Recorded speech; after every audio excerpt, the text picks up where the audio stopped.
जमात 10वीं का कल हैगा वा पंजाबी ए दा पेपर। तो साडे कोल हैगा वा 10वीं जमात का प्री बोर्ड जनवरी 2024 का एक क्वेश्चन पेपर। असीं इसनूं 65 नंबर का पूरा ही पेपर सॉल्व कर लिया वा। तो चलो हुण तुहाडी जिहड़ी हैगी चंगी तरह तैयारी करा दिंदे आ। 3 घंटे का समा मिलेगा। पहला प्रश्न की है, सुंदर लिखाई लई 5 नंबर मिल जाणगे।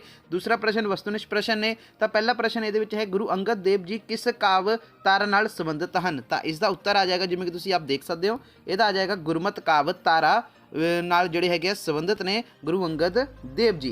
तो यह आ जाएगा गुरमत काव्य तारा। दूसरा प्रश्न, चंडी दी वार की रचना किसने की है? तो इसका राइट आंसर आ जाएगा, जिवें कि तुसीं देख सकते हो, चंडी दी वार की रचना किसने की है? जिहड़े हैगे गुरु गोबिंद सिंह जी ने।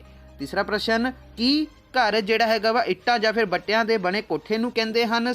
हाँ जी, तो यह जिहड़ा हैगा वा बिल्कुल गलत है, क्योंकि दोस्तों घर इट्टां जां फिर बट्टियां दे बने कोठे नूं नहीं कहंदे हन। ठीक है जी, घर वो थां है जिथे मनुख दा प्यार ते सदरां पलदियां हन। ठीक है जी, तो इत्थे जिहड़ा हैगा वा नहीं आएगा जी, नहीं। अगे रबाब मंगाउण दा बिरतांत लेख दा लेखक कौन है? तो इसका आंसर देख सकते हो तुसीं, रबाब मंगाउण दे बिरतांत दा लेखक जिहड़ा हैगा वा दित सिंह हैगा है। अगला प्रश्न देखो दोस्तों, की इत्थे हाँ जी, तो की है, बागी दी धी कहानी किस कहानीकार की लिखी हुई है? तो यह तुहाडा प्रश्न है। तो देख लो, बागी दी धी जिहड़ी हैगी आ ਉਹ हैगी आ अपने गुरमुख सिंह मुसाफिर वालों लिखी गई आ। ठीक है जी, गुरमुख सिंह मुसाफिर इसका राइट आंसर हो जाएगा। अगला अपना प्रश्न देखो, की है कि भाई तुहाडा जिहड़ा हैगा वा गुरमुख सिंह मुसाफिर हो गया। हाँ जी, कुल्फी कहानी दे किसी एक पात्र का ना लिखो। कुल्फी कहानी दे किसी एक पात्र का ना लिखो। तो यदा दोस्तों तुसीं लिख सकते हो कहानीकार, कथावाचक मैं पात्र, काका, कुल्फी वाला, ये सारे जिहड़े हैगे उन्हां दे पात्र ही हैगे आ। अगे दोस्तों, बलवंत गार्गी की किहड़ी कांगी वणगी विच दर्ज है? तो दोस्तों बलवंत गार्गी की जिहड़ी हैगी आ वो बंब केस जिहड़ी हैगी आ दर्ज है। अगे है दोस्तों अपना प्रश्न देखो, की है अगला प्रश्न है अपना, कि समुद्रों पार इकांगी अनुसार बलवंत ढिल्लों हरदेव का की लगदा सी? तो दोस्तों जिहड़ा हैगा वा बलवंत जिहड़ा सीगा अपना बलवंत ढिल्लों वो दोस्त सीगा हरदेव वाजवे दा। तो दोस्त इत्थे हो जाएगा। अगे है समुद्रों पार हो गया। एक होर नवा साल दे कांड 3 का की नाम है? कांड 3 के नाम का जिवें कि तुसीं देख सकते हो, तीजे हिस्से यानी कि जिहड़ा हैगा तीसरा हिस्सा या फिर 3 कांड का नाम जिहड़ा हैगा वा वो शाम है। ठीक है जी, तो अगे है अपना दोस्तों, एक होर नवा साल दे कांड 2 दे किसी एक पुत्र का नाम लिखो या फिर पात्र का नाम लिखो। इत्थे हो सकता वा अगर पुत्र का तुहानूं पुछया जाएगा तो दोस्तों तुसीं फुमन भी लिख सकते हो। अगर पात्र पूछणगे तो तुसीं तां भी जिहड़ा हैगा फुमन लिख सकते हो। बाकी एक होर है जिवें कि दयाला भी तुसीं लिख सकते हो। ठीक है जी, दयाला जिहड़ा हैगा पात्र है कांड 2 का। ठीक है जी, अगे है दोस्तों, हेठ लिखे काव्य बंदा विचों किसी एक प्रसंग सहित व्याख्या करो।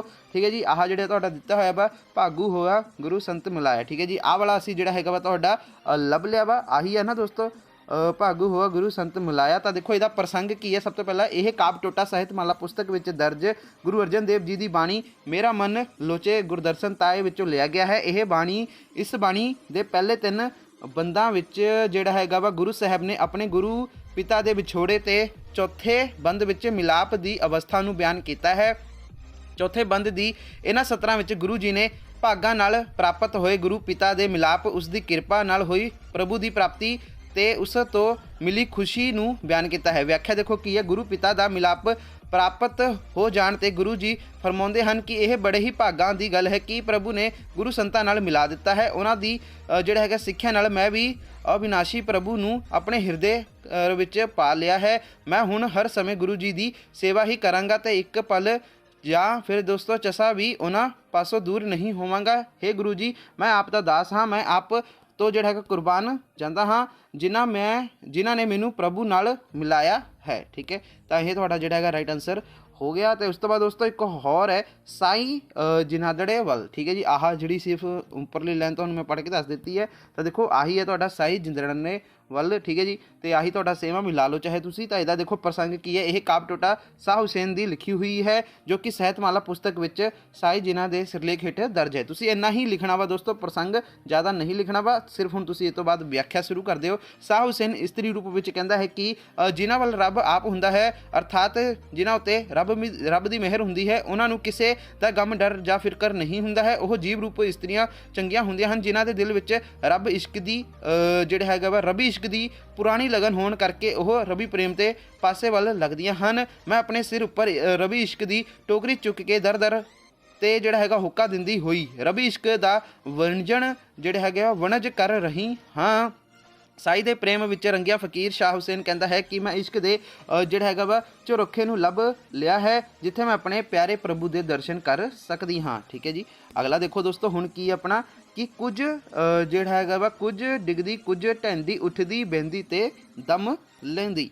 ਤਾਂ ਆ ਵੀ ਅਸੀਂ ਲੱਭ ਲਿਆ ਹੈ। ਆ ਦੇਖੋ ਕੁਝ ਡਿੱਗਦੀ ਤੇ ਕੁਝ ਢਹਿੰਦੀ ਉੱਠਦੀ ਬਹਿੰਦੀ ਤੇ ਦਮ ਲੈਂਦੀ। ਤਾਂ ਦੇਖੋ ਇਹਦਾ ਪ੍ਰਸੰਗ ਸਭ ਤੋਂ ਪਹਿਲਾਂ ਕੀ ਆ ਜਾਏਗਾ ਦੋਸਤੋ। ਪ੍ਰਸੰਗ ਹੈ ਕਿ ਇਹ ਕਾਵਿ ਟੋਟਾ ਸਾਹਿਤਮਾਲਾ ਪੁਸਤਕ ਵਿੱਚ ਦਰਜ ਹਾਸ਼ਮ ਸ਼ਾਹ ਦੀ ਰਚਨਾ ਹੈ। ਕਿੱਸਾ ਸੱਸੀ ਪੁੰਨੂ ਵਿੱਚੋਂ ਇਹ ਲਿਆ ਗਿਆ ਹੈ। ਠੀਕ ਹੈ। ਵਿਆਖਿਆ ਦੇਖੋ ਕੀ ਹੈ। ਤਪਦੇ ਮਾਰਥੂਲ ਵਿੱਚ ਸੱਸੀ ਕੁਝ ਡਿੱਗਦੀ ਢਹਿੰਦੀ ਤੇ ਉੱਠਦੀ ਬਹਿੰਦੀ ਹੋਈ ਦਮ ਲੈ ਕੇ ਜਾ ਰਹੀ ਸੀ। ਇਸੇ ਤਰ੍ਹਾਂ ਲੱਗਦਾ ਸੀ ਜਿਵੇਂ ਕਿ ਕਿਸੇ ਨੇ ਸ਼ਰਾਬ ਦੀ ਜਿਹੜੀ ਕਿ ਟੋਟ ਆ ਗਈ ਹੋਵੇ। ਠੀਕ ਹੈ। ਤੇ ਉਹ ਡਿੱਗਣ ਮਗਰੋਂ ਫਿਰ ਉੱਠਦੀ ਸੀ ਅਤੇ ਅੱਗੇ ਚੱਲ ਪੈਂਦੀ ਸੀ। ਉਹ ਲੱਭ ਰਹੀ ਸੀ ਕਿ ਉਸ ਨੂੰ ਕਿਸੇ ਪਾਸੇ ਪੰਨੂ ਦੇ ਜਿਹੜੇ ਹੈਗੇ ਊਠ ਦਾ ਖੁਰਾ ਮਿਲ ਜਾਵੇ, ਪਰ ਉਸ ਨੂੰ ਜਿਹੜਾ ਹੈਗਾ ਵਾ ਉਹ ਕਿਸੇ ਪਾਸੇ ਮਿਲ ਨਹੀਂ ਸੀ ਰਿਹਾ। ਹਾਸ਼ਮ ਕਹਿੰਦਾ ਹੈ ਕਿ ਇਸੇ ਤਰ੍ਹਾਂ ਜਿਹੜੇ ਪ੍ਰੇਮੀ ਪਿਆਰ ਨੂੰ ਤੋੜਨ ਪਾਉਂਦੇ ਹਨ, ਸੰਸਾਰ ਉਹਨਾਂ ਦੀ ਪ੍ਰੀਤ ਦੇ ਕਿਸੇ ਗਾਉਂਦਾ ਹੈ। ਠੀਕ ਹੈ। ਅਗਲਾ ਆਪਣਾ ਦੇਖੋ ਕੀ ਹੈ ਕਿ ਜੰਗ ਹਿੰਦ ਪੰਜਾਬ ਦਾ ਹੋਣ ਲੱਗਾ। ਜੰਗ ਹਿੰਦ ਪੰਜਾਬ ਦਾ ਹੋਣ ਲੱਗਾ। ਤਾਂ ਦੇਖੋ ਆਹੀ ਹੈ ਜੰਗ ਹਿੰਦ ਦਾ ਹਾਂਜੀ ਆ ਦੇਖੋ ਜੰਗ ਹਿੰਦ ਪੰਜਾਬ ਦਾ ਹੋਣ ਲੱਗਾ। ਤਾਂ ਦੇਖੋ ਪ੍ਰਸੰਗ ਕੀ ਹੈ।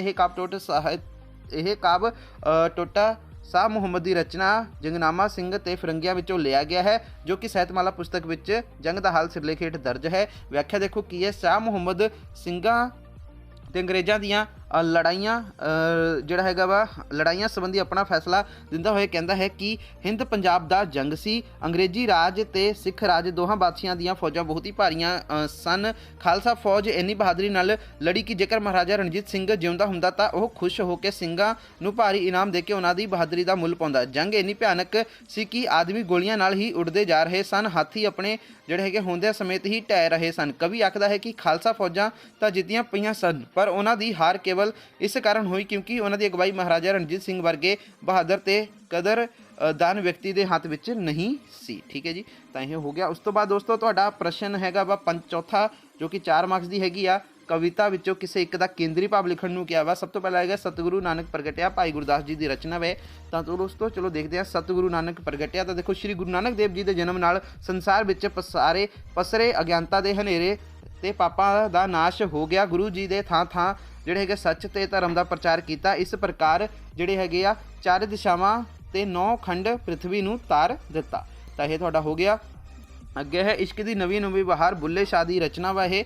ਤਾਂ ਦੋਸਤੋ ਚਲੋ ਇਹਨਾਂ ਦਾ ਵੀ ਆਹ ਦੇਖਦੇ ਹਾਂ। ਇਸ਼ਕ ਦੀ ਨਵੀਂ ਵਿਹਾਰ। ਤਾਂ ਦੇਖੋ ਇਸ਼ਕ ਹਕੀਕੀ ਉੱਤੇ ਤੁਰਨ ਵਾਲਾ ਸੂਫੀ ਰੱਬ ਨਾਲ ਇੱਕ ਮਿੱਤਾ ਦੀ ਨਵੀਂ ਬਹਾਦਰ ਦਾ ਆਨੰਦ ਜਿਹੜਾ ਹੈਗਾ ਲੈਂਦਾ ਹੈ ਤੇ ਉਸ ਨੂੰ ਸਾਰੇ ਹੀ ਧਾਰਮਿਕ ਕਰਮ ਕਾਂਡ ਫੋਕੇ ਪ੍ਰਤੀਤ ਹੋਣ ਲੱਗਦੇ ਹਨ। ਉਹ ਆਪਣੇ ਅੰਦਰ ਬਾਹਰ ਹਰ ਥਾਂ ਪਰਮਾਤਮਾ ਵਾਸਾ ਅਨੁਭਵ ਕਰਦਾ ਹੋਇਆ ਉਸ ਨਾਲ ਇੱਕਮਿਕ ਹੋ ਜਾਂਦਾ ਹੈ। ਠੀਕ ਹੈ ਜੀ। ਅਗਲਾ ਹੈ ਆਪਣਾ ਦੇਖੋ ਪ੍ਰਸ਼ਨ ਕੀ ਹੈ। 5ਵਾਂ ਪ੍ਰਸ਼ਨ 5 ਨੰਬਰ ਦਾ ਹੈ। ਹੇਠ ਲਿਖਿਆਂ ਵਿੱਚੋਂ ਕਿਸੇ ਇੱਕ ਦਾ ਸਾਰ ਲਿਖੋ। ਸਭ ਤੋਂ ਪਹਿਲਾਂ ਹੈ ਪ੍ਰਾਰਥਨਾ, ਜੋ ਕਿ ਡਾਕਟਰ ਬਲਬੀਰ ਸਿੰਘ ਦੀ ਰਚਨਾ ਹੈ। ਤਾਂ ਚਲੋ ਦੇਖਦੇ ਹਾਂ ਦੋਸਤੋ ਪ੍ਰਾਰਥਨਾ। ਤਾਂ ਦੇਖੋ ਕੀ ਹੈ ਪ੍ਰਾਰਥਨਾ।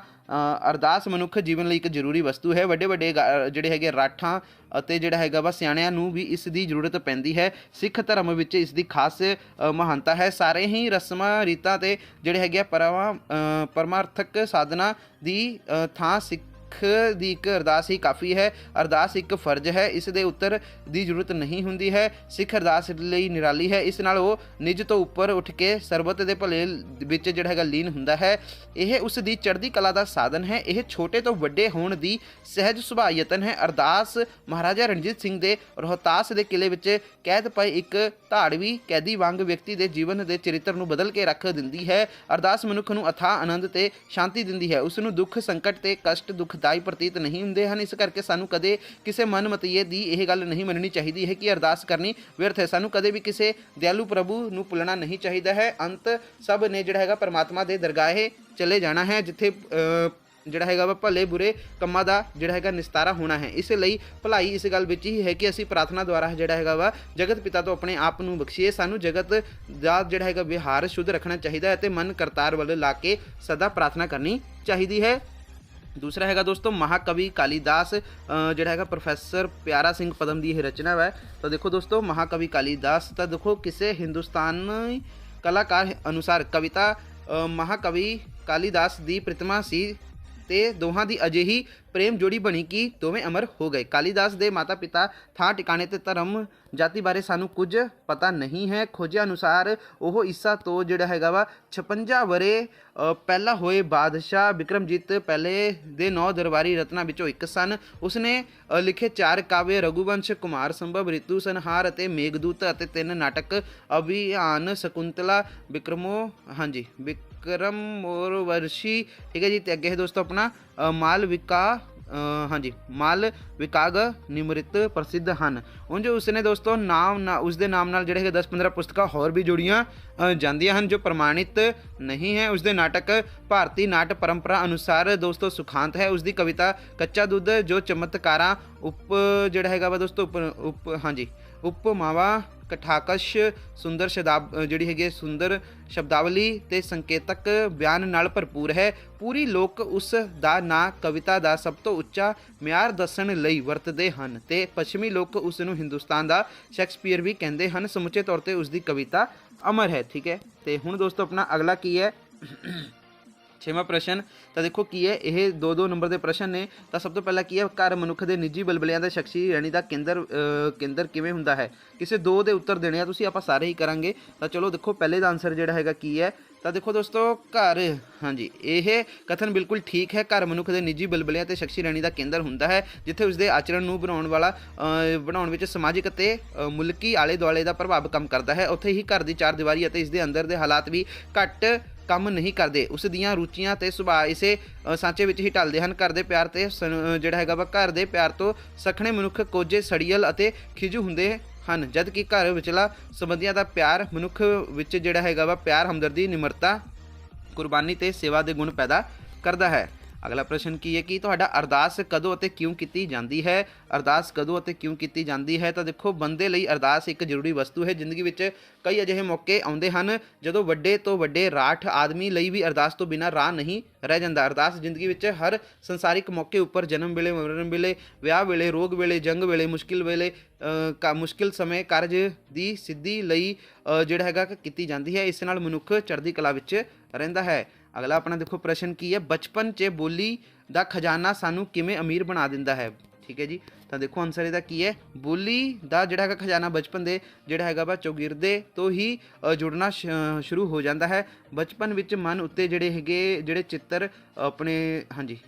ਚਿੱਤਰ ਲਫ਼ਜ਼ ਸਾਨੂੰ ਭੁੱਲਦੇ ਨਹੀਂ ਤੇ ਮੋਹਰਾਂ ਦਾ ਕੰਮ ਦਿੰਦੇ ਹਨ। ਅਸੀਂ ਇੱਕ ਮੋਹਰ ਨੂੰ ਅਨੇਕਾਂ ਸਿੱਕਿਆਂ ਵਿੱਚ ਵਟਾਉਂਦੇ ਹਾਂ। ਸਾਡੇ ਖਜ਼ਾਨੇ ਦੀਆਂ ਪੇਟੀਆਂ ਜਿਹੜੇ ਹੈਗਾ ਛਣਕਣ ਲੱਗ ਪੈਂਦੀਆਂ ਹਨ। ਵੱਡਿਆਂ ਨੂੰ ਬੱਚਿਆਂ ਦੀ ਇਸ ਅਮੀਰੀ ਵਿੱਚ ਵਾਧਾ ਕਰਨ ਵੱਲ ਵਿਸ਼ੇਸ਼ ਧਿਆਨ ਦੇਣਾ ਚਾਹੀਦਾ ਹੈ। ਇਸੇ ਤਰ੍ਹਾਂ ਬਚਪਨ ਵਿੱਚ ਹੀ ਬੋਲੀ ਦਾ ਜਿਹੜਾ ਹੈਗਾ ਖਜ਼ਾਨਾ ਸਾਨੂੰ ਅਮੀਰ ਬਣਾ ਸਕਦਾ ਹੈ, ਜਿਸ ਵਿੱਚ ਪਈਆਂ ਲਫ਼ਜ਼ਾਂ ਰੂਪ ਮੋਹਰਾਂ ਨੂੰ ਬਣਾ ਕੇ ਅਸੀਂ ਸਾਰਾ ਜੀਵਨ ਗੁਜ਼ਾਰਦੇ ਹੁੰਦੇ ਹਾਂ। ਠੀਕ ਹੈ ਜੀ, ਚੰਗੇ ਘੜੇ ਹੋਏ ਸ਼ਬਦ ਚਾਲੂ ਸਿੱਕੇ ਵਾਂਗ ਸਾਡੀਆਂ ਸਾਰੀ ਜਿਹੜੀ ਸਭ ਫੌਰੀ ਲੋੜਾਂ ਪੂਰੀਆਂ ਕਰਦੇ ਹਨ। ਅਗਲਾ ਆਪਣਾ ਪ੍ਰਸ਼ਨ ਕੀ ਹੈ, ਪੁਰਾਣੇ ਸਮੇਂ ਵਿੱਚ ਭਲਵਾਨ ਕਿਵੇਂ ਪਿੰਡ ਉੱਤੇ ਫਤਿਹ ਪ੍ਰਾਪਤ ਕਰਦੇ ਸਨ। ਤਾਂ ਦੋਸਤੋ ਇਹਦਾ ਆਨਸਰ ਦੇਖੋ ਕੀ ਹੈ ਕਿ ਬਈ ਆ ਰਿਹਾ ਇਹਦਾ ਆਨਸਰ। ਇਹਦਾ ਆਨਸਰ ਦੇਖੋ ਦੋਸਤੋ ਕੀ ਹੈ, ਪੁਰਾਣੇ ਸਮੇਂ ਵਿੱਚ ਜਿਹੜਾ ਹੈਗਾ ਵਾ ਭਲਵਾਨ ਢੋਲ ਵਾਲੇ ਨੂੰ ਲੈ ਕੇ ਦਿਗਵਿਜੇ ਦਾ ਝੰਡਾ ਫੜ ਕੇ ਦੋਸਤੋ ਉਹ ਇੱਕ ਪਿੰਡ ਨੂੰ ਫਤਿਹ ਕਰਦੇ ਅਤੇ ਅਗਲੇ ਪਿੰਡ ਉੱਤੇ ਚੜ੍ਹਾਈ ਕਰ ਦਿੰਦੇ। ਉਹਨਾਂ ਦੇ ਨਾਲ ਜਿਹੜਾ ਹੈਗਾ ਮੁੰਡੀਰ ਦੇ ਕਈ ਜਿਹੜੇ ਹੈਗੇ ਪੱਠੇ ਚਾਂਬਲੇ ਹੁੰਦੇ। ਠੀਕ ਹੈ ਜੀ, ਜਿਸ ਪਿੰਡ ਉਹ ਪੁੰਜਦੇ ਉੱਥੇ ਦੇ ਲੋਕਾਂ ਲਈ ਉਹਨਾਂ ਦਾ ਸਵਾਗਤ ਕਰਨਾ ਜ਼ਰੂਰੀ ਹੁੰਦਾ ਹੈ। ਫਿਰ ਉਹ ਜਿਹੜਾ ਹੈਗਾ ਝੰਡਾ ਗੱਡ ਦਿੰਦੇ। ਜੇਕਰ ਕੋਈ ਉੱਥੇ ਜ਼ੋਰ ਵਾਲਾ ਹੈ ਤਾਂ ਉਹਨਾਂ ਨਾਲ ਘੁਲ ਲਵੇ। ਠੀਕ ਹੈ ਜੀ, ਤਾਂ ਇਹ ਤੁਹਾਡਾ ਆਨਸਰ ਹੋ ਗਿਆ। ਅੱਗੇ ਹੈ 7ਵਾਂ ਪ੍ਰਸ਼ਨ। ਠੀਕ ਹੈ, 5 ਨੰਬਰ ਦੀ ਹੈਗੀ ਇਹ ਇਸਾਰਾ ਲਿਖਣਾ ਵਾ ਕੋਈ ਇੱਕ। ਤਾਂ ਸਭ ਤੋਂ ਪਹਿਲਾਂ ਹੈਗਾ ਮੜੀਆਂ ਤੋਂ ਦੂਰ ਰਘੂਵੀਰ ਡੰਡ ਦੀ ਇਹ ਜਿਹੜੀ ਰਚਨਾ ਹੈ। ਤਾਂ ਦੋਸਤੋ ਦੇਖੋ ਕੀ ਹੈ, ਮੜੀਆਂ ਤੋਂ ਦੂਰ। ਤਾਂ ਸਭ ਤੋਂ ਪਹਿਲਾਂ ਬਲਵੰਤ ਰਾਏ ਦੀ ਮਾਂ ਇੰਗਲੈਂਡ ਆ ਕੇ ਕਹਾਣੀਕਾਰ ਦੇ ਉਸ ਦੀ ਪਤਨੀ ਦੀ ਮਾਸੀ ਬਣ ਗਈ। ਉਹ ਉਸ ਦੇ ਸੁਭਾਅ ਵੱਲ ਮੋਹੇ ਗਏ। ਠੀਕ ਹੈ, ਇੱਕ ਐਤਵਾਰ ਜਦੋਂ ਉਸ ਨੇ ਕਹਾਣੀਕਾਰ ਤੇ ਉਸ ਦੀ ਪਤਨੀ ਨਾਲ ਗੁਰਦੁਆਰਾ ਜਾ ਕੇ ਲੰਗਰ ਪਕਾਇਆ ਤੇ ਮੰਦਿਰ ਜਾ ਕੇ ਭਜਨ ਗਾਏ ਤਾਂ ਦੋਹਾਂ ਥਾਵਾਂ ਤੇ ਪ੍ਰਧਾਨ ਬਹੁਤ ਹੀ ਪ੍ਰਭਾਵਿਤ ਹੋਏ। ਮਾਸੀ ਨੂੰ ਇੰਗਲੈਂਡ ਦੇ ਲੋਕਾਂ ਦਾ ਜਿਹੜਾ ਹੈਗਾ ਸਾਫ਼ ਸੜਕਾਂ, ਖੁੱਲ੍ਹਾ ਖਾਣ ਪੀਣ, ਮੌਸਮ ਤੇ ਸੁੱਖ ਸਹੂਲਤਾਂ ਕਰਕੇ ਸਵਰਗ ਜਾਪਦਾ ਸੀ ਤੇ ਉਹ ਚਾਹੁੰਦੀ ਸੀ ਕਿ ਉਸਦਾ ਪੁੱਤਰ ਉਸ ਨੂੰ ਸਦਾ ਲਈ ਉੱਥੇ ਰੱਖ ਲਵੇ, ਪਰ ਜਿਹੜਾ ਹੈਗਾ ਆਪਣੇ ਬਾਪ ਨੂੰ ਵੀ ਉੱਥੇ ਬੁਲਾ ਲਵੇ।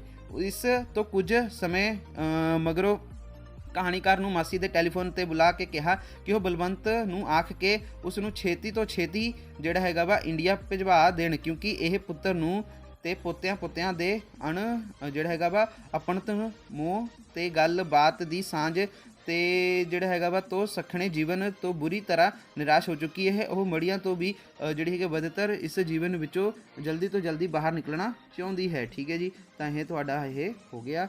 ਅਗਲਾ ਹੈ ਦੋਸਤੋ ਆਪਣਾ ਕੀ ਹੈ, ਇੱਕ ਪੈਰ ਘੱਟ ਤੁਰਨਾ, ਅਜੀਤ ਕੌਰ ਦੀ ਰਚਨਾ ਵੈ।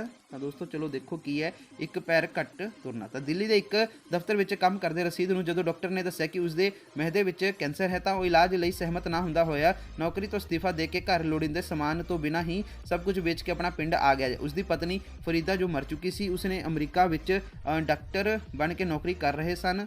ਠੀਕ ਹੈ ਜੀ, ਤੇ ਆਪਣੇ ਇੱਕ ਪੁੱਤਰ ਅਸਲਮ ਨੂੰ ਵੀ ਪਤਾ ਨਾ ਦਿੱਤਾ। ਉਸਨੇ ਘਰ ਨੇੜੇ ਕੁਝ ਗੁਲਾਬ ਦੇ ਪੌਦੇ ਲਾਏ ਤੇ ਕੁਝ ਕਬੂਤਰ ਪਾਲ ਲਏ। ਉਹ ਜਿਹੜਾ ਹੈਗਾ ਵਾ ਉਹ ਚੁਗਦੀਆਂ ਚਿੜੀਆਂ ਤੇ ਕਲੋਲਾ ਕਰਦੇ ਕਬੂਤਰਾਂ ਨੂੰ ਦੇਖ ਕੇ ਅਨੁਭਵ ਕਰਦਾ ਕਿ ਦਫ਼ਤਰ ਦੇ ਕੰਮਾਂ ਤੇ ਸੰਬੰਧੀਆਂ ਦੀਆਂ ਖੁਸ਼ੀਆਂ ਗਮੀਆਂ ਵਿੱਚ ਰੁੱਝ ਉਹ ਜਿਹੜਾ ਹੈਗਾ ਵਾ ਕੁਦਰਤ ਦੇ ਆਨੰਦ ਤੋਂ ਵਾਂਝਾ ਰਿਹਾ। ਫਿਰ ਉਸ ਕੋਲ 3-4 ਬਿੱਲੀਆਂ ਰਹਿਣ ਲੱਗੀਆਂ। ਜਦੋਂ ਉਸਦੇ ਜਿਹੜਾ ਹੈਗਾ ਵਾ ਦਰਦ ਉੱਠਦੀ ਤਾਂ ਉਹ ਜਿਹੜਾ ਹੈਗਾ ਵਾ ਬਲੂੰਗੜਿਆਂ ਪੌਦਿਆਂ ਕਬੂਤਰਾਂ ਤੇ ਬੱਚਿਆਂ ਨਾਲ ਆਪਣਾ ਦਿਲ ਲਾ ਲੈਂਦਾ। ਇੱਕ ਵਾਰ ਜਦੋਂ ਦਰਦ ਉੱਠੀ ਤਾਂ ਉਸਨੇ ਰੰਗ ਬਿਰੰਗੇ ਤੋਤੇ ਲਿਆ ਕੇ ਉਹਨਾਂ ਵਿੱਚ ਆਪਣਾ ਮਨ ਲਾ ਲਿਆ। ਦਿਨ ਜਦੋਂ ਬੀਤ ਜਾਂਦਾ ਤਾਂ ਉਹ ਸਮਝਦਾ ਕਿ ਉਸਨੇ ਬੜੀ ਚੁਸਤੀ ਨਾਲ ਇੱਕ ਹੋਰ ਦਿਨ ਨੂੰ ਜਿਹੜਾ ਹੈਗਾ ਝੁਠਾਲੀ ਦੇ ਦਿੱਤੀ ਹੈ। ਰਾਤੀ ਤਾਰੇ ਉਸ ਨੂੰ ਗੱਲਾਂ ਕਰਦੇ ਪ੍ਰਤੀਤ ਹੁੰਦੇ। ਅੰਤ ਇੱਕ ਦਿਨ ਉਸਨੇ ਗੁਆਂਢੀਆਂ ਦੇ ਮੁੰਡੇ ਤੋਂ ਪਤੰਗ ਤੇ ਡੋਰ ਮੰਗਵਾ ਲਈ। ਉਸ ਦੇ ਹੱਥ ਵਿੱਚ ਫੜਾ ਕੇ ਜਦੋਂ ਉਸਨੇ ਰਸੀਦ ਨੇ ਪਤੰਗ ਨੂੰ ਹੁਲਾਰਾ ਦਿੱਤਾ ਤਾਂ ਉਸਦੇ ਭਿਆਨਕ ਦਰਦ ਉੱਠੀ, ਮੂੰਹ ਵਿੱਚੋਂ ਲਹੂ ਨਿਕਲਿਆ ਤੇ ਉਹ ਮਰ ਗਿਆ। ਠੀਕ ਹੈ ਜੀ, ਤਾਂ ਇਹ ਤੁਹਾਡਾ ਜਿਹੜਾ ਹੋ ਗਿਆ। ਉਸ ਤੋਂ ਬਾਅਦ ਦੋਸਤੋ ਆਪਣਾ ਦੇਖੋ ਹੁਣ ਕੀ ਹੈ ਕਹਾਣੀ। ਹਾਂਜੀ, ਕਹਾਣੀਆਂ ਦੇ ਆਧਾਰ ਤੇ ਪੁੱਛੇ ਗਏ ਜਿਹੜੇ ਹੈਗੇ ਆ ਪ੍ਰਸ਼ਨਾਂ ਦੇ ਉੱਤਰ ਦਿਓ। ਤਾਂ 2-2 ਮਾਰਕਸ ਦੇ ਹੈਗੇ ਆ। ਕੁਲਫੀ ਵਾਲੇ ਦਾ ਹੋਕਾ ਸੁਣ ਕੇ ਲੇਖਕ ਜਿਹੜਾ ਹੈਗਾ ਵਾ ਕੀ ਸੋਚਣ ਲੱਗਾ। ਤਾਂ ਦੇਖੋ ਦੋਸਤੋ, ਕੁਲਫੀ ਵਾਲੇ ਦਾ ਹੋਕਾ ਸੁਣ ਕੇ ਲੇਖਕ ਦੀਆਂ ਅੱਖਾਂ ਸਾਹਮਣੇ ਚਿੱਟੀ ਦੁੱਧ ਵਾਲੀ ਕੁਲਫੀ ਨੱਚਣ ਲੱਗ ਪਈ। ਉਸਦੇ ਮੂੰਹ ਵਿੱਚ ਪਾਣੀ ਆ ਗਿਆ, ਪਰ ਉਹ ਆਪਣੀ ਆਰਥਿਕ ਤੰਗੀ ਕਰਕੇ ਕੁਲਫੀ ਖਰੀਦਣ ਤੋਂ ਅਸਮਰਥ ਸੀ। ਉਹ ਸੋਚ ਰਿਹਾ ਸੀਗਾ ਕਿ ਤਨਖਾਹ ਤਾਂ ਮਹੀਨੇ ਦੇ ਪਹਿਲੇ 15 ਦਿਨ ਵਿੱਚ ਹੀ ਉੱਡ ਪੁੱਡ ਜਾਂਦੀ ਹੈ। ਉਹ ਜਿਹੜਾ ਹੈਗਾ ਪੈਸੇ ਦੀ ਤੰਗੀ ਨੂੰ ਹਵਾਲਾਤ ਦੀ ਤੰਗੀ ਤੋਂ ਵੀ ਜਿਹੜਾ ਹੈਗਾ ਭੈੜੀ ਮਹਿਸੂਸ ਕਰ ਰਿਹਾ ਸੀ। ਅੱਗੇ ਹੈ ਅਮਰੀਕ ਸਿੰਘ ਨੂੰ ਆਪਣੇ ਘਰਦਿਆਂ ਨਾਲ ਕਿਸ ਗੱਲ ਦਾ ਇਤਰਾਜ਼ ਸੀ। ਤਾਂ ਦੇਖੋ ਅਮਰੀਕ ਸਿੰਘ ਨੂੰ ਘਰਦਿਆਂ ਨਾਲ ਇਸ ਗੱਲ ਦਾ ਇਤਰਾਜ਼ ਸੀ ਕਿਉਂਕਿ ਉਸਨੇ ਆਪਣੇ ਪਿਓ ਦੁਆਰਾ ਕੀਤੀਆਂ ਬਹੁਤ ਸਾਰੀਆਂ ਮਾੜੀਆਂ ਗੱਲਾਂ ਲੁਕਾ ਕੇ ਰੱਖੀਆਂ ਸਨ। ਤੀਸਰਾ ਪ੍ਰਸ਼ਨ, ਕਰਤਾਰ ਸਿੰਘ ਦੇ ਛੋਟੀ ਉਮਰ ਹੋਈ ਦੁਨੀਆ ਤੋਂ ਤੁਰ ਜਾਣ ਦੇ ਕੀ ਕਾਰਨ ਸਨ। ਤਾਂ ਦੇਖੋ ਆਨਸਰ ਕੀ ਇਹਦਾ, ਕਰਤਾਰ ਸਿੰਘ ਦੇ ਛੋਟੀ ਉਮਰ ਹੀ ਦੁਨੀਆ ਤੋਂ ਤੁਰ ਜਾਣ ਦੇ ਉਸਦੇ ਕਾਰਨ ਵੈਲ ਸਨ। ਠੀਕ ਹੈ ਜੀ, ਪਹਿਲਾਂ ਉਹ ਸ਼ਰਾਬ ਪੀਂਦਾ ਤੇ ਫਿਰ ਅਫੀਮ ਅਤੇ ਨਸ਼ਿਆਂ ਦੀਆਂ ਗੋਲੀਆਂ ਖਾਣ ਲੱਗਾ। ਉਹ ਨਸ਼ਾਵਾਰ ਬੀੜਾ ਜਿਹਾ ਵੀ ਲੈਂਦਾ ਸੀ, ਇਸ ਕਰਕੇ ਉਸ ਦੀ ਮੌਤ ਤੇ ਅਫਸੋਸ ਕਰਨ ਆਏ ਲੋਕ ਕਹਿੰਦੇ ਸਨ ਉਹਨੂੰ ਲੈ ਬੈਠੇ ਉਹਦੇ ਵੈਲ। ਅੱਗੇ ਹੈ ਆਪਣਾ ਦੋਸਤੋ, ਬੰਬ ਨੂੰ ਮਾਤਾ ਦੀ ਨਾਲ ਕਿਸ ਗੱਲ ਦੀ ਈਰਖਾ ਸੀ। ਤਾਂ ਦੇਖੋ ਆਨਸਰ ਇਹਦਾ ਕੀ ਹੈ, ਬੰਬ ਨੂੰ ਮਾਤਾ ਦੀ ਨਾਲ ਈਰਖਾ ਨਹੀਂ ਸਗੋਂ ਗੁੱਸਾ ਤੇ ਨਫ਼ਰਤ ਸੀ, ਕਿਉਂਕਿ ਉਹ ਉਸਦੇ ਰਾਤਬ ਵਿੱਚੋਂ ਚੋਰੀ ਕਰਦਾ ਸੀ ਤੇ ਉਸ ਤੋਂ ਜਿਹੜਾ ਹੈਗਾ ਉਸਦਾ ਜਿਹੜਾ ਹੱਕ ਖੋਦਾ ਜਾ ਰਿਹਾ ਸੀ। ਉਸ ਨੂੰ ਇਸ ਗੱਲ ਨਾਲ ਈਰਖਾ ਜ਼ਰੂਰ ਸੀ ਕਿ ਮਾਤਾ ਦਿਨ ਦੇ ਵਿਤਕਰੇ ਕਾਰਨ ਮਹਾਰਾਜ ਦੇ ਸ਼ਿਕਾਰ ਖੇਡਣ ਲਈ ਜਾਣ ਸਮੇਂ ਉਸ ਦੀ ਥਾਂ ਹੋਰ ਹਾਥੀ ਨੂੰ ਮਿਲ ਗਈ ਸੀ। ਠੀਕ ਹੈ ਜੀ, ਤੇ ਉਸ ਤੋਂ ਬਾਅਦ ਆਪਣਾ ਅਗਲਾ ਦੇਖੋ ਕੀ ਹੈ ਤੁਹਾਡਾ, ਹੇਠ ਲਿਖੇ ਪਾਤਰਾਂ ਵਿੱਚੋਂ ਕਿਸੇ ਇੱਕ ਪਾਤਰ ਦਾ ਜਿਹੜਾ ਹੈਗਾ ਚਿੱਤਰਣ ਕਰੋ। ਤਾਂ ਵਜ਼ੀਰਾ ਤੇ ਮਰਸੀ। ਤਾਂ ਦੇਖੋ ਇਕਾਂਗੀ ਬੰਬ ਕਿਸ ਦਾ ਵਾ, ਵਜ਼ੀਰਾ। ਮਰਸੀ ਹੈਗਾ ਵਾ ਸਮੁੰਦਰੋਂ ਪਾਰ ਦਾ। ਸਭ ਤੋਂ ਪਹਿਲਾਂ ਆਪਾਂ ਦੇਖ ਲੈਂਦੇ ਹਾਂ ਦੋਸਤੋ ਵਜ਼ੀਰੇ ਦਾ। ਤਾਂ ਦੇਖੋ ਕੀ ਹੈ ਵਜ਼ੀਰਾ ਦੋਸਤੋ ਬੰਬ ਕਿਸ ਇਕਾਂਗੀ ਦਾ ਇੱਕ ਮਹੱਤਵਪੂਰਨ ਪਾਤਰ ਹੈ। ਉਹ ਵੀਰਾਵਾਲੀ ਦਾ ਪੁੱਤਰ ਹੈ।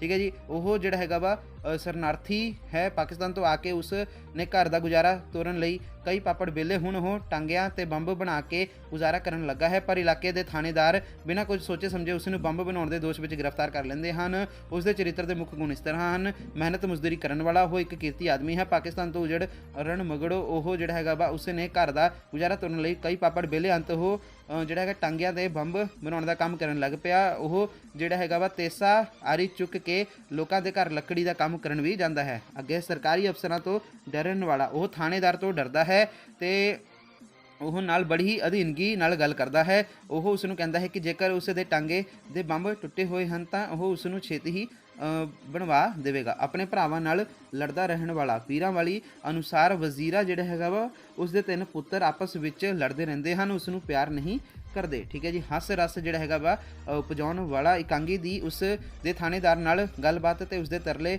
ਇਕਾਂਗੀ ਵਿੱਚ ਹੱਸ ਰਸ ਪੈਦਾ ਕਰਦੇ ਹਨ ਤੇ ਥਾਣੇਦਾਰ ਨੂੰ ਵਿਅੰਗਮਈ ਚਿੱਤਰ ਨੂੰ ਜਿਹੜਾ ਹੈਗਾ ਵਾ ਖੂਬ ਵਿਗਾੜਦੇ ਹਨ।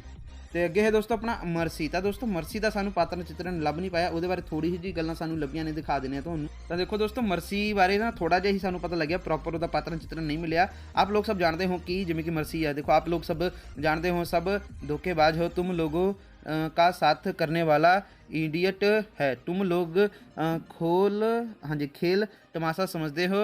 तो अगे दोस्तों इन्होंने लिखा है वैल्यूज़ जे खोलना है, आगे दोस्तों सेंटीमेंट्स से खोलना, लाइफ से खेलना, तुम लोगों के आगे से खेलना, जिधर जाता है आग लगाता है, हमारा लाइफ का आग लगा दिया, हम जल जल के मर जाएगा, लेकिन अपना सब लोग को बटाएगा, कोई किसी पंजाबी का इंडिया का बन हाँ जी बन नहीं करेगा। ठीक है जी, मन नहीं सोने करेगा, पता नहीं क्या है, कभी नहीं करेगा। ठीक है जी। तो इस तरह दोस्तों ये प्रॉपर मतलब उन्होंने पात्र चित्रण तो नहीं है, ये मैं थोड़ा जिहा ਉਹਦੇ ਰਿਗਾਰਡਿੰਗ ਜਿਹੜੀ ਲਾਈਨਾਂ ਸੀਗੀਆਂ ਉਹ ਤੁਹਾਡੇ ਸਾਹਮਣੇ ਪੇਸ਼ ਕੀਤੀਆਂ ਹਨ, ਇਹ ਤੁਸੀਂ ਨਾ ਲਿਖਿਓ। ਇਹ ਜਿਹੜਾ ਮਰਸੀ ਦਾ ਪਾਤਰ ਚਿੱਤਰਨ ਹੈ, ਠੀਕ ਹੈ ਜੀ, ਤਾਂ ਤੁਸੀਂ ਇਹ ਖੁਦ ਹੀ ਆਪਣੀ ਗਾਈਡ ਦੇ ਵਿੱਚ ਜਾਂ ਫਿਰ ਬੁੱਕ ਦੇ ਵਿੱਚੋਂ ਕਰਨਾ ਵਾ, ਇਹ ਸਾਨੂੰ ਪ੍ਰੋਪਰ ਨਹੀਂ ਮਿਲ। ਅੱਗੇ ਦੋਸਤੋ ਤੁਹਾਡਾ 10ਵਾਂ ਪ੍ਰਸ਼ਨ ਵਾਰਤਾਲਾਪ ਪ੍ਰਸ਼ਨ ਹੈ, ਠੀਕ ਹੈ ਜੀ। ਤਾਂ ਦੇਖੋ ਕੀ ਹੈ, ਨਹੀਂ ਤੂੰ ਭੁਲੇਖੇ ਵਿੱਚ ਰਿਹਾ। ਠੀਕ ਹੈ ਜੀ, ਆ ਵੀ ਅਸੀਂ ਲੱਭ ਲਿਆ ਵਾ, ਇਹਦੇ ਪ੍ਰਸ਼ਨ ਆਹ ਰਹੇ ਨੇ, ਇਹ ਪੜ੍ਹ ਕੇ ਤੁਸੀਂ ਆਨਸਰ ਦੇਣਾ ਵਾ। ਤਾਂ ਦੇਖੋ ਅਸੀਂ ਇਸ ਨੂੰ ਪਹਿਲਾਂ ਹੀ ਲੱਭ ਲਿਆ ਵਾ, ਆ ਰਿਹਾ ਆਹੀ ਹੈ ਨਾ ਤੁਹਾਡਾ, ਨਹੀਂ ਤੂੰ ਭੁਲੇਖੇ ਵਿੱਚ ਰਿਹਾ ਹੈ। ਅਸ਼ੋਕ ਅਕਬਰ ਵਾਂਗ ਲੋਕਾਂ ਦੇ ਦਿਲਾਂ ਨੂੰ ਜਿੱਤਣ ਨਾਲ ਰਾਜ ਦੀਆਂ ਨੀਹਾਂ ਪੱਕੀਆਂ ਹੁੰਦੀਆਂ। ਠੀਕ ਹੈ ਜੀ। ਸਿੱਖ ਮਰਾਠੇ ਰਾਜਪੂਤ ਤੇ ਜਿਹੜੇ ਹੈਗੇ ਆਪਣੇ ਸੰਤ ਸਾਧੂ ਸੀਆਂ ਸੂਫੀ ਕਾਲ ਹਿੰਦੂ ਜਾਤੀ ਤੇਰੀ हुकूमत तो दुखी है। ठीक है जी। तो आही ਤੁਹਾਡਾ सेम है, ਤੁਸੀਂ ਆਹ ਚਾਹੇ ਮਿਲਾ ਵੀ ਲਓ, ਦੁਖੀ ਆ ਦੇਖੋ। ਤਾਂ ਇਹ ਸ਼ਬਦ ਕਿਸ ਨੇ ਕਿਸ ਨੂੰ ਅਤੇ ਕਦੋਂ ਕਹੇ। ਠੀਕ ਹੈ। ਤਾਂ ਦੇਖੋ ਆਨਸਰ, ਇਹ ਵਾਕ ਜਿਹੜੇ ਹੈਗੇ ਆ, ਇਹ ਵਾਕ ਕਿਸ ਨੇ ਕਿਸ ਨੂੰ ਕਹੇ, ਤਾਂ ਇਹ ਤੁਹਾਡਾ ਪ੍ਰਸ਼ਨ ਸੀਗਾ। ਠੀਕ ਹੈ ਜੀ। ਤਾਂ ਇਹ ਜਿਹੜੇ ਹੈਗੇ ਆ ਵਾਕ ਆਵਾਜ਼ ਨੇ ਔਰੰਗਜ਼ੇਬ ਨੂੰ ਕਹੇ। ਠੀਕ ਹੈ। ਤੇ ਹੋਰ ਵੀ ਇਹਦੇ ਨਾਲ ਪੁੱਛਿਆ ਹੋਇਆ ਸੀਗਾ ਕਿ ਹਾਂਜੀ ਇਹ ਲੋਕਾਂ ਦੇ ਦਿਲਾਂ ਨਾਲ ਲਿਖੋ ਇਕਾਂਗੇ ਵਿੱਚੋਂ ਹਨ। ਠੀਕ ਹੈ ਜੀ। ਤਾਂ ਇਹ ਜਿਹੜਾ ਹੈਗਾ ਤੁਹਾਡਾ ਆਨਸਰ ਹੋ ਗਿਆ। ਉਸ ਤੋਂ ਬਾਅਦ ਦੋਸਤੋ ਕੀ ਹੈ, ਅਸ਼ੋਕ ਤੇ ਅਕਬਰ ਨੇ ਆਪਣੇ ਰਾਜ ਦੀਆਂ ਨੀਹਾਂ ਜਿਹੜੀ ਹੈਗੇ ਨੇ ਕਿਵੇਂ ਪੱਕੀਆਂ ਕੀਤੀਆਂ ਹਨ।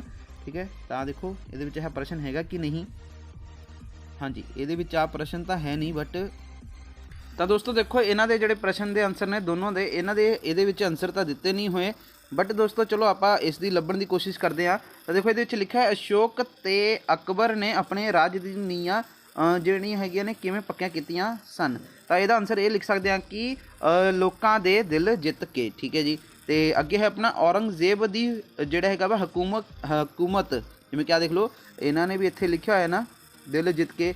ਠੀਕ ਹੈ ਜੀ। ਕਿਹਨਾਂ ਲੋਕਾਂ ਦਾ ਦਿਲ ਜਿੱਤ ਕੇ ਰਾਜ ਕੀਤਾ ਸੀ। ਤਾਂ ਦੋਸਤੋ ਇਹ ਜਿਹੜਾ ਹੈਗਾ ਵਾ ਅਸ਼ੋਕ ਤੇ ਅਕਬਰ ਨੇ। ਠੀਕ ਹੈ ਜੀ। ਇਹਦੇ ਵਿੱਚ ਵੀ ਗੱਲ ਬਣ ਰਹੀ ਆ ਇਹਦੇ ਰਿਲੇਟਡ। ਠੀਕ ਹੈ ਜੀ। ਤਾਂ ਇਸ ਲਈ ਦੋਸਤੋ ਇਹਦਾ ਆਨਸਰ ਜਿਹੜਾ ਹੈਗਾ ਵਾ ਆਹੀ ਆ, ਲੋਕਾਂ ਦੇ ਦਿਲ ਜਿੱਤ ਕੇ।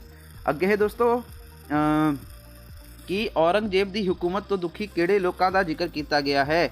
ਤਾਂ ਦੋਸਤੋ ਇਹਦੇ ਵਿੱਚ ਆ ਜਾਏਗਾ ਸਿੱਖ ਮਰਾਠੇ ਰਾਜਪੂਤ ਸੰਤ ਸਾਧੂ ਸੀਆ ਸੂਫੀ ਕੁੱਲ ਹਿੰਦੂ ਜਾਤੀ, ਇਹ ਆ ਜਾਏਗਾ। ਠੀਕ ਹੈ ਜੀ। ਤਾਂ ਇਹ ਤੁਹਾਡਾ ਜਿਹੜਾ ਹੈਗਾ ਵਾ ਦੁਖੀ ਹੋਏ, ਤੇਰੀ ਹਕੂਮਤ ਤੋਂ ਦੁਖੀ ਹੈ, ਇਹਦਾ ਆਨਸਰ ਇਹ ਵਾਲਾ ਹੋ ਜਾਏਗਾ। ਅੱਗੇ ਹੈ ਦੋਸਤੋ ਮੈਨੂੰ ਪਹਿਲਾਂ ਹੀ ਸ਼ੱਕ ਸੀ, ਉਹ ਮੇਰੇ ਨਾਲ ਅੱਖਾਂ ਨਹੀਂ ਮਿਲ ਸਕਣਗੇ, ਉਹਨਾਂ ਦੀ ਜਿਹੜੀ ਹੈਗਾ ਸ਼ਰਾਫਤ ਦਾ ਜਿਹੜਾ ਹੈਗਾ ਵਾ ਚੁੰਗਲ ਮਾਟਾ ਪਾਟ ਜੋ ਜਾਣਾ ਹੋਇਆ, ਤੇ ਫਿਰ ਮੈਂ ਵੀ ਪਾਣੀ ਰਿੜਕ ਕੇ ਕੀ ਲੈਣਾ, ਨੀਟੂ ਬਾਰੇ ਤੁਸੀਂ ਪੁੱਛ ਲੈਣਾ, ਉਹ ਝੋਲੀ ਪਾਉਂਦੇ ਨੇ ਜਾਂ ਨਹੀਂ। ਠੀਕ ਹੈ। ਤਾਂ ਇਹ ਵੀ ਜਿਹੜਾ ਹੈਗਾ ਅਸੀਂ ਲੱਭ ਲਿਆ ਹੈ। ਆ ਦੇਖੋ ਦੋਸਤੋ ਮੈਨੂੰ ਪਹਿਲਾਂ ਵੀ ਸ਼ੱਕ ਸੀ। ਠੀਕ ਹੈ ਜੀ। ਤੇ ਅਜੇ ਵੀ ਉਹ ਕੱਲ ਵੀ ਹੈ। ਠੀਕ ਹੈ ਜੀ। ਅੱਜ ਵੀ ਇਹ ਕੱਲ ਵੀ, ਆਹੀ ਲਾਈਨ ਲਿਖੀ ਹੋਈ ਹੈ ਨਾ, ਅੱਜ ਵੀ ਕੱਲ ਵੀ। ਤਾਂ ਇੱਥੇ ਲਿਖੀ ਤਾਂ ਨਹੀਂ ਜੀ, ਉਹ ਝੋਲੀ ਪਾਉਂਦੇ ਨੇ ਜਾਂ ਨਹੀਂ, ਪਾਉਂਦੇ ਨੇ ਜਾਂ ਨਹੀਂ, ਆਹ ਗੱਲ ਲਾਈਨ ਹੋਣੀ ਹੈ ਇੱਥੇ ਪੱਕਾ। ਹਾਂਜੀ ਆਹ ਦੇਖੋ, ਉਹ ਝੋਲੀ ਪਾਉਂਦੇ ਨੇ ਜਾਂ ਨਹੀਂ, ਇੱਥੇ ਤੱਕ ਲਿਖਿਆ ਹੋਇਆ ਵਾ। ਤਾਂ ਦੋਸਤੋ ਚਲੋ ਆਪਾਂ ਪ੍ਰਸ਼ਨ ਦੇਖਦੇ ਹਾਂ ਸਿੱਧਾ ਕੀ ਹੈ, ਇਹ ਸ਼ਬਦ ਕਿਸ ਨੇ ਕਿਸ ਨੂੰ ਅਤੇ ਕਦੋਂ ਕਹੇ। ਠੀਕ ਹੈ। ਤਾਂ ਇੱਥੇ ਦੋਸਤੋ ਜਿਹੜਾ ਹੈਗਾ ਵਾ ਇਹ ਸ਼ਬਦ ਕਿਹੜੀ ਇਕਾਂਗੀ ਦੇ ਵਿੱਚ, ਇਹ ਸ਼ਬਦ ਕਿਸ ਨੇ ਕਿਸ ਨੂੰ ਕਦੋਂ ਕਹੇ। ਤਾਂ ਇਹ ਦੇਖੋ ਆਨਸਰ ਇਹਦਾ ਹੈ, ਇਹ ਸ਼ਬਦ ਸ਼ਰਨਜੀਤ ਨੇ ਜਿਹੜਾ ਹੈਗਾ ਬਲਦੇਵ ਢਿੱਲੋਂ ਨੂੰ ਉਦੋਂ ਕਹੇ ਜਦੋਂ ਉਹ ਦੱਸਦਾ ਹੈ ਕਿ ਬਾਜਵਾ ਦੇ ਇੰਗਲੈਂਡ ਆਉਣ ਬਾਰੇ ਸੁਣ ਕੇ ਜਿਹੜਾ ਹੈਗਾ ਉਹ ਕਿੰਨੇ ਗੁੱਸੇ ਵਿੱਚ ਹੈ। ਇਹ ਤੁਹਾਡਾ ਪਹਿਲਾ ਪ੍ਰਸ਼ਨ ਦਾ ਆਨਸਰ ਹੋ ਗਿਆ।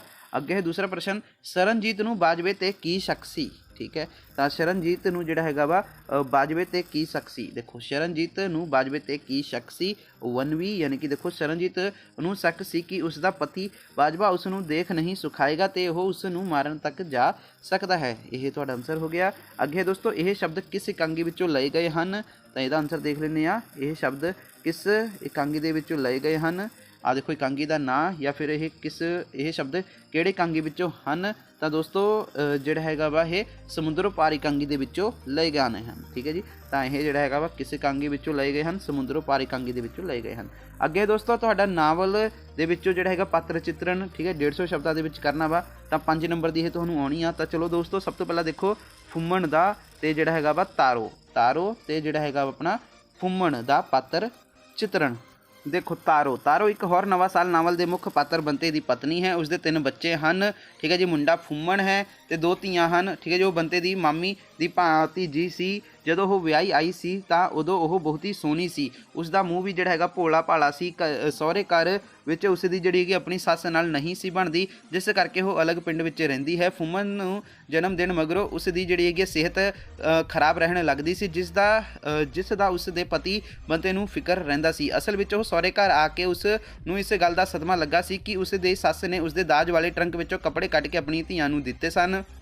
ਉਸ ਨੂੰ ਬੰਤੇ ਦੇ ਸਿਰ ਚੜੇ ਕਰਜ਼ੇ ਦਾ ਵੀ ਦੁੱਖ ਤੇ ਰੋਸ ਸੀ। ਇਸ ਗੱਲ ਤੋਂ ਹੋਈ ਖੈਬੜ ਦੇ ਸਿੱਟੇ ਵਜੋਂ ਇੱਕ ਵਾਰ ਬੰਤੇ ਨੇ ਉਸ ਦੇ 2-3 ਤੱਫੇ ਵੀ ਮਾਰ ਦਿੱਤੇ ਸਨ। ਇਸ ਘਟਨਾ ਨੂੰ ਉਸ ਨੇ ਇੰਨਾ ਮਨ ਉੱਤੇ ਲਾਇਆ ਕਿ ਮਗਰੋਂ ਬੰਤੇ ਨੇ ਉਸ ਦੇ ਕਦੇ ਚਿਹਰੇ ਉੱਤੇ ਖੁਸ਼ੀ ਨਾ ਦੇਖੀ। ਬੰਤੇ ਨੂੰ ਜਾਪਦਾ ਹੈ ਕਿ ਜਿਵੇਂ ਕਿ ਉਸ ਨੂੰ ਕਦੇ ਮਾਫ ਨਹੀਂ ਕੀਤਾ। ਉਹ ਚੁੱਪਚਾਪ ਰਹਿੰਦੀ ਹੈ ਤੇ ਬੰਤਾ ਇਸ ਦਾ ਮੁੱਖ ਕਾਰਨ ਘਰ ਦੀ ਗਰੀਬੀ ਸਮਝਦਾ ਹੈ। ਉਂਝ ਉਹ ਇੱਕ ਜ਼ਿੰਮੇਵਾਰ ਔਰਤ ਦੀ ਫਰਜ਼ ਨਿਭਾਉਂਦੀ ਹੋਈ 3 ਬੱਚੇ ਪਾਲਣ ਤੋਂ ਇਲਾਵਾ ਸਕੂਲ ਮਾਸਟਰ ਦੇ ਘਰ ਜਾ ਕੇ ਜਿਹੜੀ ਹੈਗੀ ਹੈ ਕੰਮ ਕਰਦੀ ਹੈ ਤੇ ਕੁਝ ਕਮਾ ਕੇ ਲਿਆਉਂਦੀ ਹੈ। ਉਹ ਬੰਤੇ ਦੇ ਰੋਕਣ ਦੇ ਬਾਵਜੂਦ ਵੀ ਇਹ ਕੰਮ ਛੱਡਣ ਲਈ ਰਾਜੀ ਨਹੀਂ ਹੈ ਸੀ। ਠੀਕ ਹੈ ਜੀ, ਉਂਝ ਉਹ ਆਪਣੇ ਪਤੀ ਬੰਤੇ ਵੱਲ ਬੇਪਰਵਾਹੀ ਜਿਹੜਾ ਹੈਗਾ ਵਾ ਬੇਪਰਵਾਹੀ ਨਹੀਂ ਵਰਤਦੀ ਤੇ ਸਗੋਂ ਉਸ ਦਾ ਜਿਹੜਾ ਹੈਗਾ ਥੱਕੇਵਾ ਲਾਉਣ ਲਈ ਉਸ ਦੀਆਂ ਲੱਤਾਂ ਘੁੱਟਦੀ ਹੈ। ਅੱਗੇ ਹੈ ਆਪਣਾ ਫੁੰਮਣ ਦਾ ਪਾਤਰ ਚਿੱਤਰਨ। ਆਹੀ ਤੁਹਾਡੇ ਨੂੰ ਪੁੱਛਿਆ ਹੈ ਨਾ, ਫੁੰਮਣ। ਆ ਦੇਖੋ, ਤਾਂ ਦੇਖੋ ਫੁੰਮਣ ਦਾ ਕੀ ਹੈ, ਤਾਂ ਫੁੰਮਣ ਦਾ ਚਰਿੱਤਰ ਚਿੱਤਰਨ। ਫੁੰਮਣ ਇੱਕ ਹੋਰ ਨਵਾਂ ਸਾਲ ਨਾਵਲ ਦਾ ਇੱਕ ਗੌਣ ਪਾਤਰ ਹੈ। ਇਸ ਨਾਵਲ ਦੇ ਮੁੱਖ ਪਾਤਰ ਬੰਤੇ ਅਤੇ ਉਸ ਦੀ ਪਤਨੀ